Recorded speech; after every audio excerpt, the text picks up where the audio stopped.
This is Jeff Rains coming to you again with Foundation of Civilization.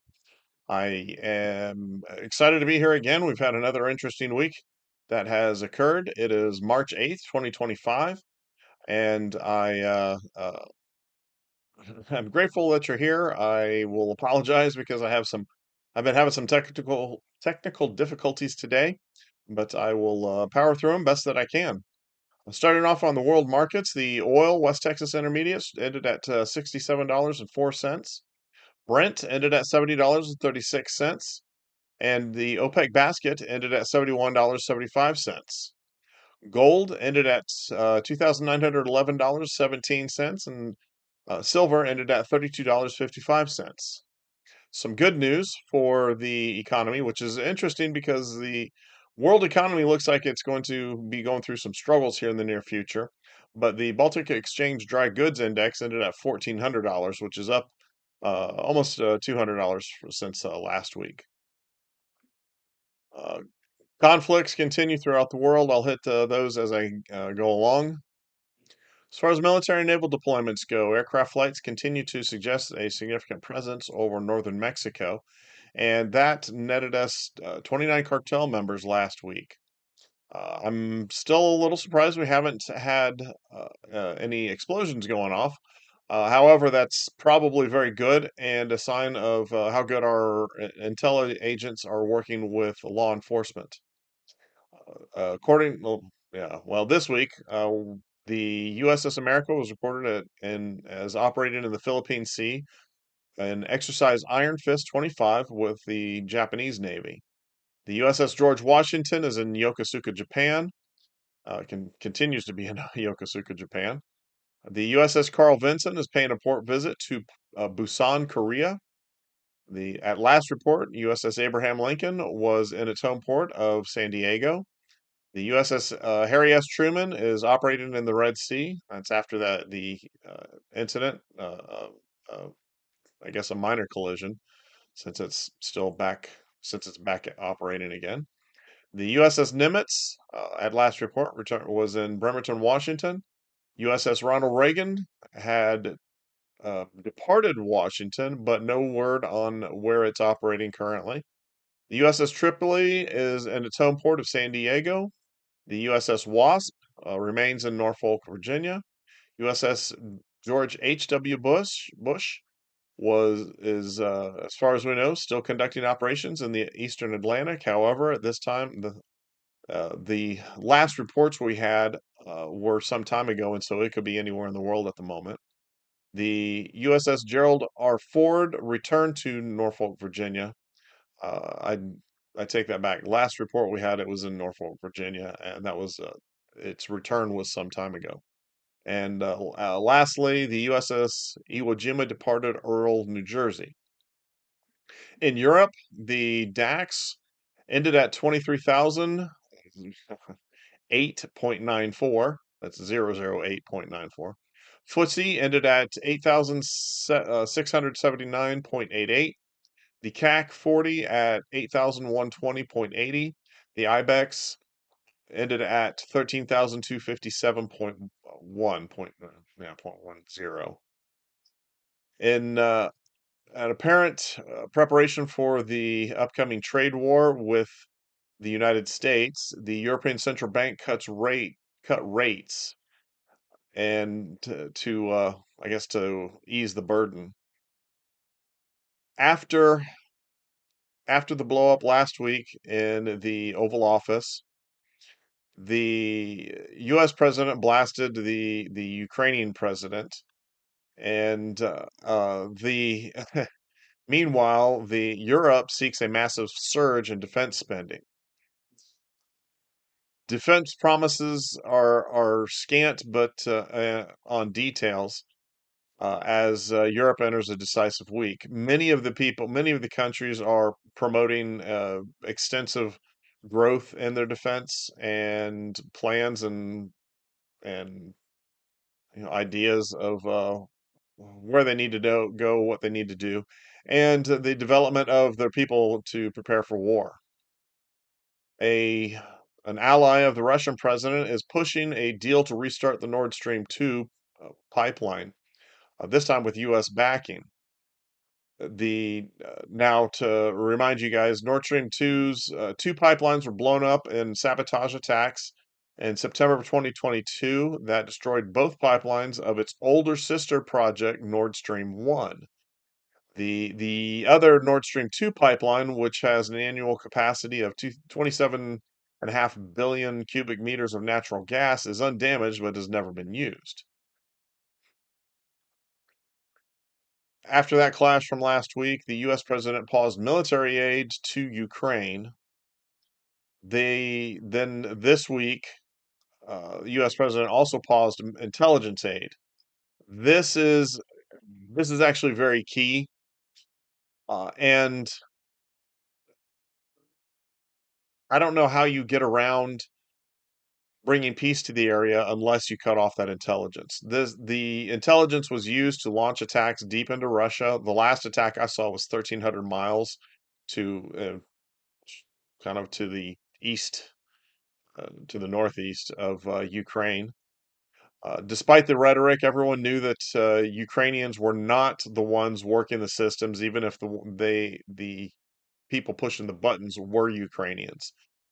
Uh, the Russian president, the Russian defense ministers, they all alluded to the fact that everything behind these systems and the missiles that were being launched were Western European, either English or British or U.S. The Ukrainian forces that were fighting in the Kursk region of Russia apparently have been surrounded. Their supply lines have been cut, and they're likely to fall very soon if they've not already done so. The I guess I can't emphasize this enough that if we are to find peace between Russia and Ukraine, it is a necessary step to end the violence, to cut off the Ukrainians. And I hope everyone recognizes this is not a war between Russia and Ukrainians. If it was, that war would have been done a couple of years ago. It probably would have lasted less than 12 months, and the Russians would have dominated the Ukrainians. This is a proxy war between the United States and Russia.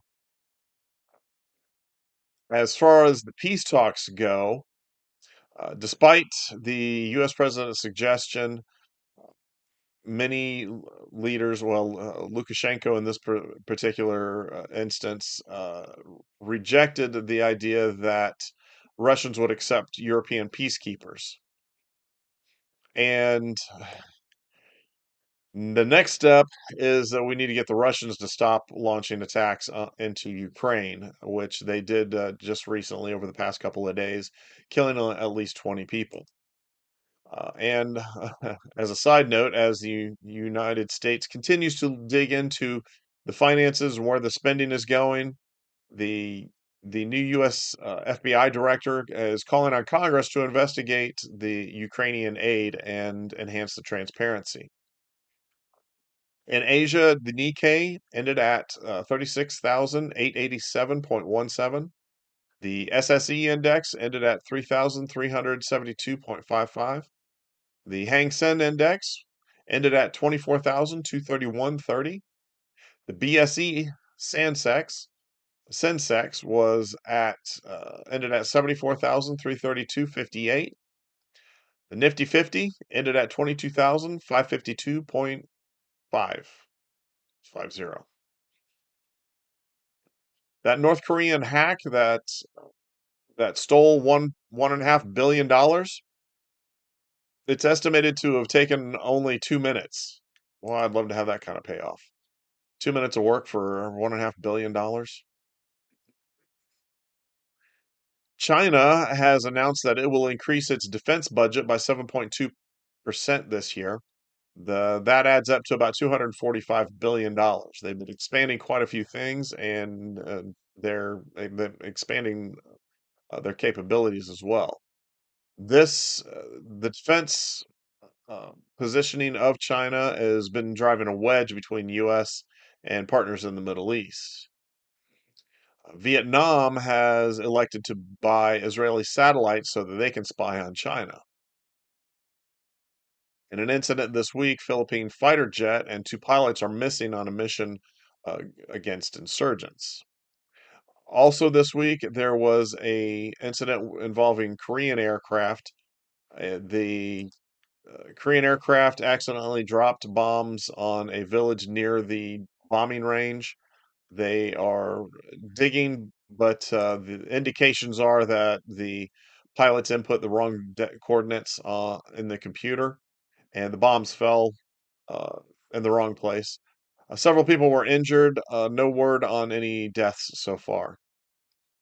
In the Middle East, the low energy prices are putting a damper on Saudi Arabia's oil company, Aramco, and their expansion projects. After the Israel incursion into Lebanon, the World Bank estimates that $11 billion will be needed for recovery. When several weeks ago, when Syria fell to a former Al Qaeda leader, actually, he's probably still an Al Qaeda leader, I raised concerns about the minority groups that were going to be victimized. The Assad regime was made up of these groups, with Assad's family coming from the Alawites. Videos are coming out now that show the new government is executing its former opponents. It's difficult to determine the actual numbers, but it appears the new Al Qaeda government is devastating these minorities. Loyalist groups have formed to defend those communities, and over the past 2 days, 600 people have been killed. Turkey says that 26 PKK militants, PKK are Kurdish aligned groups, were killed in a military operation despite peace efforts. Germany joined the UK. Oh, let me make a note that we're moving on to Africa. And Germany joined the UK in suspending aid to Rwanda over their support of the M23 rebels as the M23 rebels make incursions into Congo. As Sudan continues its civil war, it is filing a court case against UAE and claims that it is funding the rebels. The UAE is funding the rebels. Nearly 100 people have died of cholera in less than a month in Sudan's White Nile state. And France begins military withdrawal from Senegal and hands over its facilities. In the Americas, the Dow Jones markets, the Dow Jones Industrial Average, took a hit this past week, and it ended at 42,801 and 70 0.72. The S&P 500 was at 5,770.2, and the Nasdaq was at 18,196.22. Canada was shocked by a random shooting by several people in Toronto. 12 people were wounded by three men who entered a pub. ICE agents, ICE and FBI agents arrested high-ranking MS-13 members who controlled gang activities in the United States, Mexico, and in Europe. A cartel-plagued Mexican city is pinning its hopes on the U.S.'s new anti-drug trafficking pressure. A couple weeks ago, it was noted that a very popular and, well, a seasoned actor passed away. Gene Hackman and his wife were found dead in their house along with the dog, and they there were a lot of questions raised around it. It is after a research and investigation, it is found that his wife likely died of hantavirus, which is a virus carried by rodents. And Mr. Hackman had been noted as having uh, some mental health issues or mental issues. He had advanced stages of Alzheimer's and likely did not realize that his wife had died. He had a heart attack and passed away. I believe I heard that February 18th was the last time they showed any activity on his heart monitor. This leads me to point out one of our society's habits today is that a lot of people live very isolated lives. In this case, it was Mr. Hackman and his wife. His wife was much younger than him, and so it was kind of surprising that she passed away. I believe she was 63, and he was 95. And in the past, people tended to live together. Several generations would live together in one home. Today, we don't do that. And word I heard was that Mr. Hackman's daughter said she had not seen him in 2 months. That we need to do better. We need to be able to communicate and contact one another lot more easily than we have been. I know when if I live near my family, I tend to go visit with them, give them a phone call, say, "Hey, what you doing? Mind if I stop by?" Now, one of the key things that are happening around the world, as I noted, and when I opened this, the United States is starting to propose tariffs for around the world. Initially, it was against Mexico and Canada, and this it's starting to cause a stir. Canada and Mexico tariffs are major problems for the auto industry, General Motors, Ford's, and suppliers, and I'm sure Stellantis also will have trouble if they go into effect. They were fortunately put on hold for another or until April 2nd, and but when that happens, it will not just be a few hundred items, it will be 13,000 items that will be tariffed. I find it interesting that these tariffs are supposed to replicate the tariffs that the United States is receiving from around the world. And so I don't quite understand why people have such a hard time with it.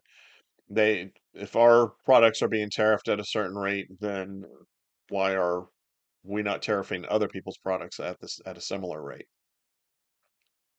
I did a video earlier this week on the Epstein files and noted that the head of the FBI New York field office was forced to retire after he told the agents that they were given a letter notice demanding the all of the evidence they had for Epstein, and he told the agents that he was prepared to dig in. I don't know exactly what that was supposed to mean, uh, well, at least for him, but I just don't get the sense that's how you're supposed to treat your leaders, especially not if you expect transparency. The he was like I said, forced to retire, and I personally am glad to see somebody who is going to go, especially if you're trying to protect pedophiles. It's rather sickening to me. This week, Stryker Brigade Combat Team and General Support Aviation Battalion were sent to the southern border. The Stryker teams have approximately 4,400 soldiers, and the General Support Aviation Battalion have roughly 650 troops, which brings UH-60 Blackhawks, medical evacuation, and CH-47 Chinooks for heavy lift. The new U.S. president has made shipbuilding, U.S. shipbuilding, a key defense component. He wants to emphasize that. He wants to ramp up domestic shipbuilding. And as a final note, this week, the U.S. president redesignated the Houthi terrorist organization, reversing the last president's move of taking them off the terrorist watch list. It's I sometimes I really don't understand what they're doing in politics. Well, actually, I do understand what's going on with it. Uh, the the ripsaws back and forth cause all kinds of challenges and allow certain people to make all kinds of money. Well, that concludes everything for me for this week. I hope that you guys are doing well. I hope you're preparing for the upcoming trade war. Fortunately, we've got a few more. Well, we've got about a month left before that kicks in. Time for you to stock up on key items and to prepare your family for any challenges that may occur. I hope that you're doing well. Please hug your family. My and have a have a wonderful rest of your week. Thank you very much for subscribing. Much love to everybody. And please like, share, and subscribe. And this is Jeff Rains with Foundation of Civilization signing off.